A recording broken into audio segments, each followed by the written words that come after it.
Welcome to my show. I'm a guest here. Her name is Ruth Rumack. Mrs. Ruth, how are you doing, ma? I'm doing very well, thanks. How are you doing? I'm fine. Thank you very much, Mrs. Ruth. And also, thank you so much for the time and the opportunity. Firstly, you are a reading interventionist. You are also the founder of the Ruth Rumack Learning Space. Can you please, Mrs. Ruth, discuss more about yourself and how you are doing currently now, Mrs. Ruth? I would love to. Well, I am a reading interventionist. I've been teaching reading and working with students for the last 30 years. It feels like a big number, but it doesn't feel like it has been that long at all. And over that time, about the same time that I started in reading, I was establishing a learning center. So our learning center works with students who have learning challenges or particular needs, neurodiversity, and we provide, I would say, research-based programs that really address their issues. Any type of teaching that we do is very strategic. It's very focused on the need and the research behind it so that our students gain mastery and then have success. Very much beautiful. In the world of technology, in the world of even AI right now, it is more difficult for children to gain the sense of assimilation of reading. And the most important tool a child can have is assimilating and also knowing and how he or she can learn in terms of reading, in terms of listening, or in terms of the various ways he or she can assimilate things more easily. And that is why I would like to drive to the perspective from the experience you've had if you've written any book.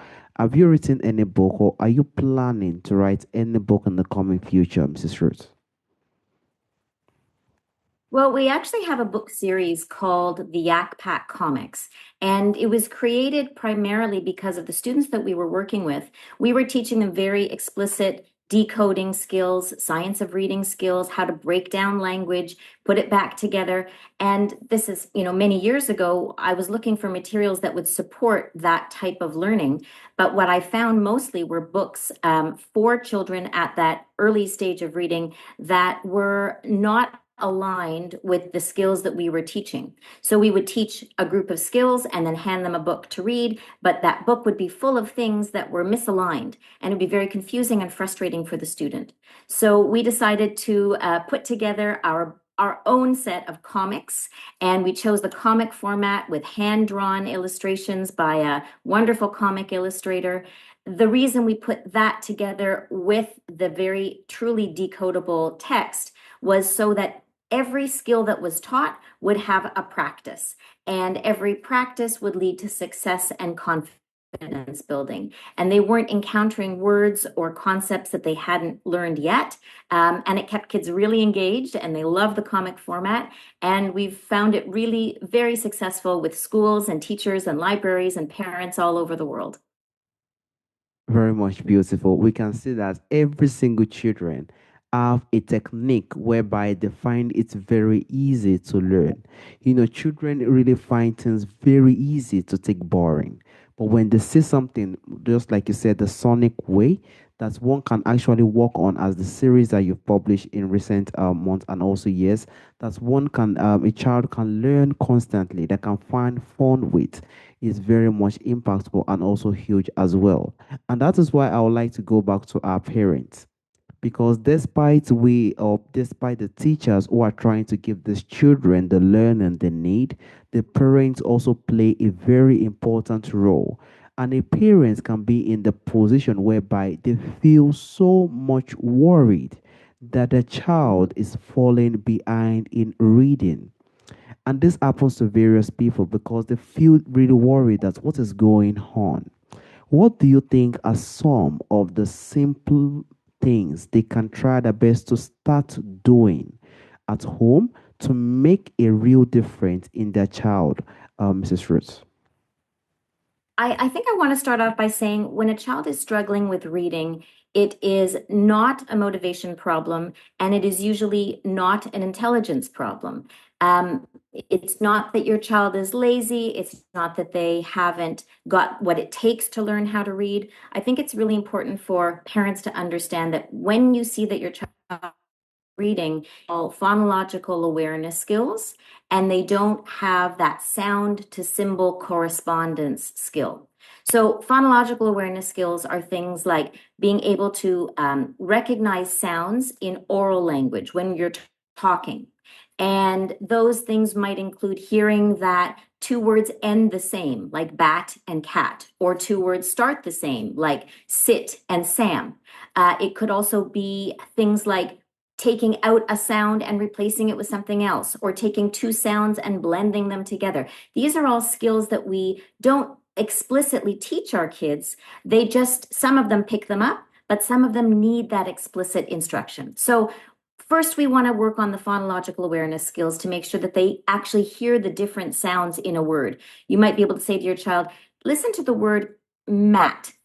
At. How many sounds do you hear? So they're breaking that word apart. You might also say it really stretched out. Okay, I'm going to say it slowly and then you say it fast. Mat. And then they have to squeeze it together. So these are games and activities you can play with your child very early on as they're learning to speak, as they're learning to, tell stories, speak in larger sentences, etc. These are things that I did with my own children from the time that they were about a year and a half or 2 years old to get them primed. Once we've got phonological awareness skills strong, then we start to introduce the sound symbol correspondence. So looking at a letter is a symbol. We teach them that it makes a certain sound. But of course, in English, different letters can sometimes make, or the same letter can make different sounds. So we have to teach these things explicitly. But I think for a parent, when they are worried, it's really about calming themselves down, keeping a very calm attitude with that child, keeping the frustration low, and taking 5, 10, maybe 15 minutes at a time to practice some of these skills in a fun and warm environment. And of course, once you've taught those skills, you want to be practicing them with text, as I was saying before, that aligns with the skill that they've already been taught. We don't want to hand a child a reading book and have it filled with ideas or with concepts or skills that they haven't learned yet. Thank you so much for the beautiful insight. As you've said, there are certain people that they need to learn those certain little technique that can help them build their reading and perspective as a child. And as a parent, we do not need to be frustrated. We do not need to be more worried. We just need to stay calm and try our best to stay calm in regards to the learning process of the child and take things very much slowly in regards to the pattern we have been taking them through so that they won't get confused along the way. So it has to follow the same way we've been doing it. And from there, it could take time because children are very different. Some assimilate very fast, and some it takes a very huge gradual process. But with time, the development starts to come in and growth starts to come in as well. And also, I would like to drive to the point of books. I do know you speak about the area whereby a child is not needed to just hand over books just for a child to read. It might not really help the child in one way or the other. There has to be the assistance and also some kind of techniques to also grow the child along the way. But how do you think parents can also try their best to tell whether the books their child is practicing with are helping them to grow or Mm. quietly making their reading more frustrating, Mrs. Schultz? I think that you, as a parent, one as a parent, will notice. They will notice if a child is excited to pick up a book. Their confidence continues to grow, or as they pick up the book and they read it, they get frustrated. They throw it away. They walk away. They are resistant. I think when you're looking for books or for texts, as I said, they have to align with what the child already knows, but they also have to be fun and they have to be exciting. They have to have humor. Usually humor is something that really draws a child in, or something that's of interest to them. If your child has a particular interest, maybe in animals or in rocks or in nature, you might want to find books that have that topic so that that is engaging to them. And then you're helping to support them through the reading as well. Thank you so much. So it has to align with the child perspective. And if it aligns, then that is the values and also things that are also fun so that they can find it more interesting towards their perspective as a child. Now, I would also like to drive to children who really are in the position whereby they do not just like books. And I will probably correct me if I'm not right. I think the male children are in more of this perspective who do not really likes to, read more books. The female children are still more in the perspective to build themselves in that perspective. You can correct me if I'm not right. But for children who resist reading or saying they hate book or they do not like books, what do you think are some of the gentle ways parents can try their best to rebuild interest, confidence, and also curiosity to build that child perspective to develop that perspective of actually getting the interest to love books, Mrs. Roots? I think, well, I don't know if I agree that it's more boys than girls. I really think it depends on the child themselves, and it depends, of course, on what you're presenting them with, whether it's interesting to them, as I said before. But I think when we have a child who is frustrated, we really have to look at that as a signal. If a child says to you, "I hate reading," we really have to dig a little deeper to find out, well, is there something else going on? Because if it's very hard for a child to read, if it's very frustrating, if the environment where they're reading doesn't feel safe for them to make a mistake, maybe they feel judged, maybe they're being corrected every single, at every single word or every single sound. So we have to look at the environment, but we also have to look at the signal the child is giving us because something about that reading time or the reading activity is uncomfortable for them. It doesn't feel good. So if we want a child to be engaged with reading, we have to make not only the environment, the judgment, we've got to lessen that judgment. We don't need to correct every single word, but we do need to provide them with the texts that will be interesting to them, that's at their level, and also that really, deep support, giving them permission to make a mistake. It's okay to make a mistake because mistakes are how we learn. So if you're not sure what that letter says or what those two letters say together, I'm going to tell you.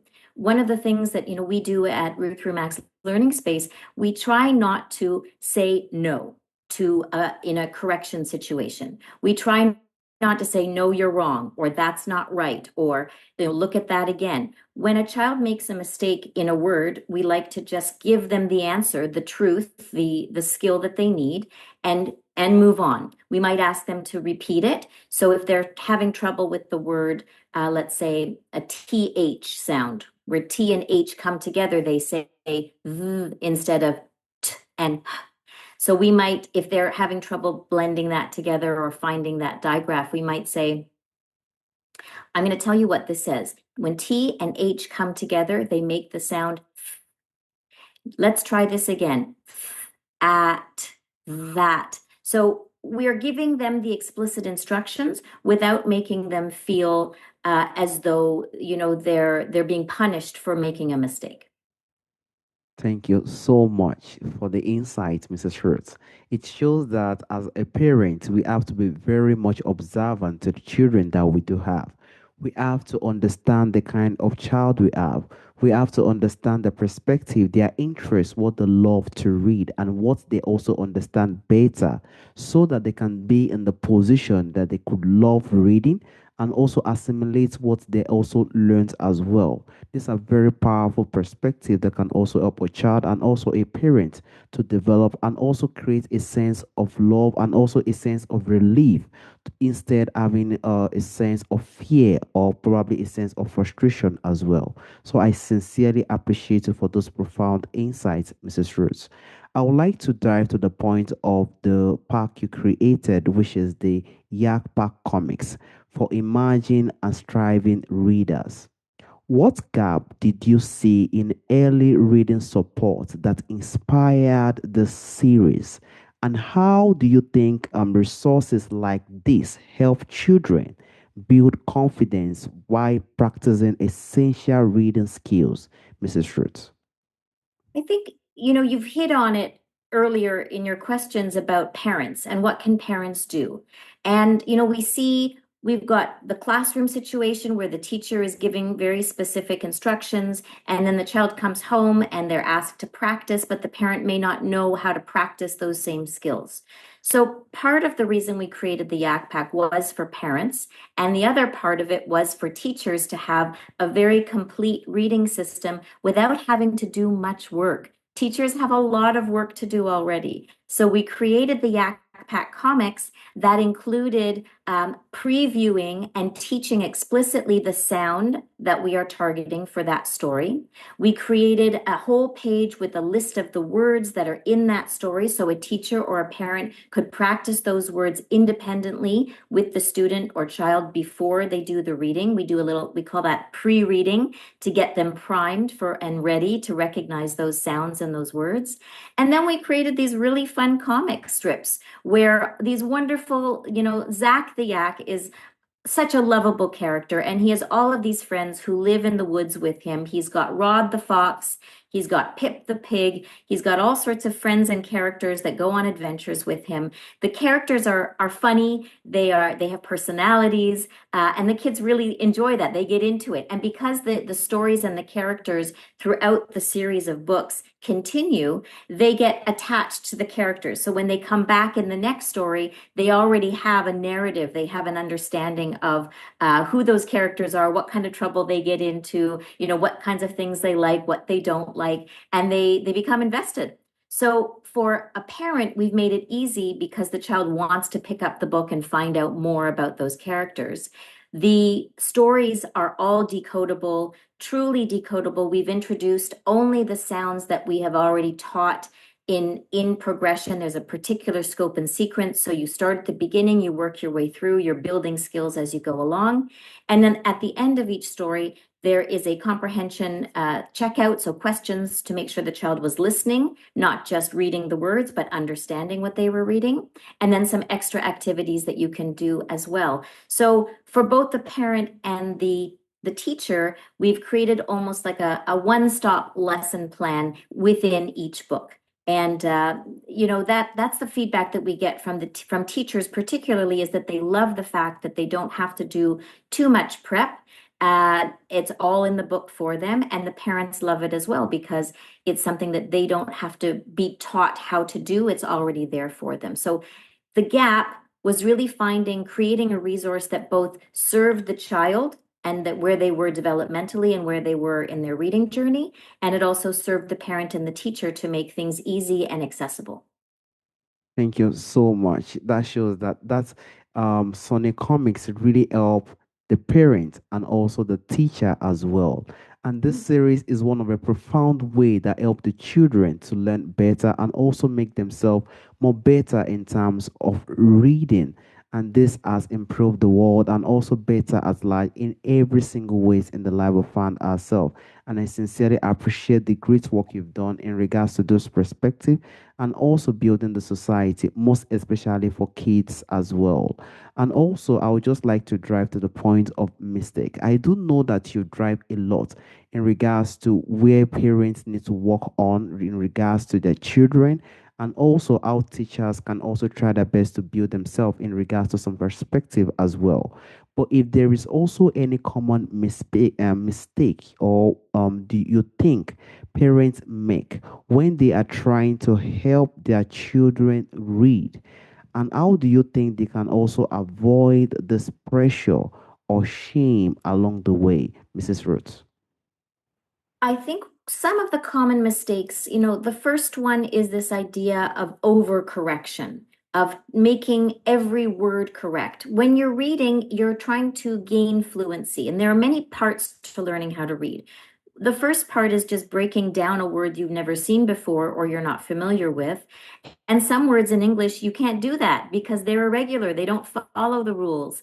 And so we have to teach those words as well. Those are called high frequency words, where we teach those separately so that a child is recognizing them, not memorizing them, but being able to, break down the parts that they know and memorize the smaller part that they don't know. So we've got high frequency words and we've got words we can decode. And I think one mistake a parent might make is trying to correct every single word every single time. And sometimes we have to let the student struggle with it a little bit, get to the end of the sentence or the end of the idea, and then come back and put it all together. We don't want to encourage guessing.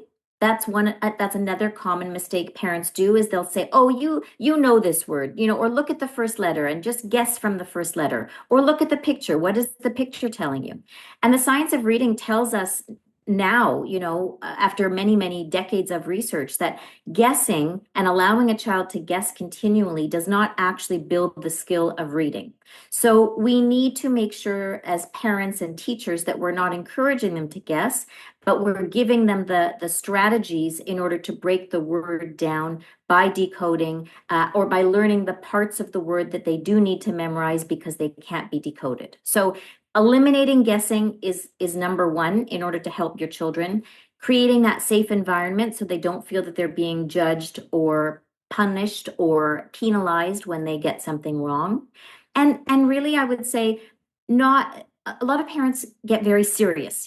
It's reading time and we have to set everything aside, and but reading can actually happen at any time during the day and in any case, Yeah. in any place. You can be in the car, you can be walking to school, you can see a sign, you can leave your child little love notes. That's what I used to do with my kids, is I would leave them a note next to their bed in the morning with words that they could decode, and then they would bring it to me and we would read it together in the morning. You can, if you have a little chalkboard or a whiteboard, you can put words or sentences on the board. That's also reading. So um, any way that we can make it fun and we can take away the seriousness of it, I think is important. And paying attention to the child's own frustration level and time limit. Some kids can only read for 5 minutes at a time, take a break and come back to it. Another child might be able to read for 30 minutes at a time and just be, eating it up and loving it. We have to really honor where that child is at. Oh my gosh, I could go on for days about all of the tips and tricks, but I think really keeping that environment safe for your child, making them want to do it. And if you see and feel that there's frustration, just stop. Like, just put the book down and say, "That's okay. We'll come back to it another day," without judgment, without punishment. Just, okay, we're good. We're done. We're done for now. Let's move on to the next thing. Let's go have a dance party. Let's go play outside. I think if your child is getting frustrated, you want to have a physical break. Thank you so much, Mrs. Rose. You said it all, because as a child, every single child, as you said, are different and they have their way of learning and they also have their perspective. And that is why, as a parent or as a teacher, we have to try our best to understand the kind of child we are dealing with. If we can understand the child we are dealing with, we won't be in the position to force them on what they do not want to read, because I really realize that some people are in a position whereby they really compare. They say this child does well better in this perspective. Let me try it on this other child. And that is not the case most of the time. Every single child have the way they learn. As you said earlier, some child can just do 5 minutes and they are done. They love it. But some child, they can do it 30, 1 hour, and they keep enjoying it and they get it more better. We just have to understand and also see how we can project things for the kids to make every single thing thrive in the life they find themselves. And also, Mrs. Ru, there's a question I normally ask during the end of the show. From our forefathers, from our ancestors, there are a lot of beautiful things that do exist during our ancestral time that is missing in our time today. If there is anyone or anything you would like to bring back to our time today, Mrs. Ruth, what do you think that thing will be, ma'am? That's a really good question. I think that, you've talked about it before, about the AI or the Yes. technology. I think, from my perspective as an educator, the more we can connect face to face, one to one, heart to heart, human to human with our students and our kids, the better. And reading is a beautiful way of doing it, both, not for the lesson, not teaching the lesson. This is more about sitting together in a big chair at bedtime, or, when you're outside at the park, pulling out a beautiful book, a good book, and reading it together. I think there's really something to be said for sharing stories and sharing memories and creating memories through stories. So if we were going to bring something back, I would encourage parents to really take a few minutes, 15, 20 minutes, and have that real heart to heart connection with your kids, and find that time to bond in that way. Yes, and that is why, as parents, I do understand that sometimes we are in a busy world. We have to Very. try our best to take our time to understand our kids and also generate connection with our kids as well. We do know some people are into the business world, some people are very much busy, but our kids are our assets for the future, and it is the relationship we build with them during the childhood time that is what is going to stick when they become mature in the coming future. And that is why it is very important that we need to develop this connection, when it comes to love, when it comes to understanding the kind of child that we do have, and also their reading perspective, how we can make them understand. Because when we understand who they are as at the child time, we can also understand how we can also build them, make them better, and also direct them in the right path when they become or when they face some serious challenges in the coming future.